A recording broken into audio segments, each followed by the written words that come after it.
ఎరుగుతాడు. మనము ఆయన్ని ఎరుగుతాం, ఆయన మనల్ని ఎరుగుతాడు. మంచి కాపరిని, నేను గొర్రెలకు మంచి కాపరిని. మంచి కాపరి గొర్రెల కోసం ప్రాణమును పెడతాడు అనే మాట యేసు ప్రభు తను తానే బలిగా, అర్పణగా అర్పించుకోబోతున్నటువంటి మరి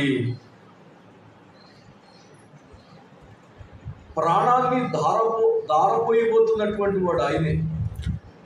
అంటే నేను ప్రాణం పెడతాననేటువంటి మాట, తాను ప్రాణం పెట్టబోయేదాన్ని, సిలువలో ప్రాణం ధారపోయటాన్ని ప్రభు వారికి జ్ఞాపకం చేస్తూ ఉన్నాడు కదూ.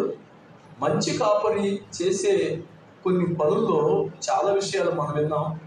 యెషయా గ్రంథం దగ్గరికి ఒకసారి వద్దాం. యెషయా గ్రంథం 40వ అధ్యాయం 10వ వచనాన్ని ఒకసారి చదువుదాం. 40వ అధ్యాయం 10వ వచనం.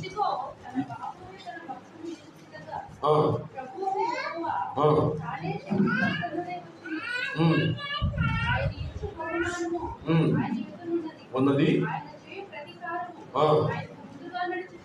అవును, గొర్రెల కాపరి వలె తన మందను మేపును, తన బాహువుతో గొర్రె పిల్లలను కూర్చి రొమ్మున ఆనించుకుని మోయును, పాలించు వాటిని మెల్లగా నడిపించు. చూసారా, మంచి కాపరి ఎలా ఉంటాడో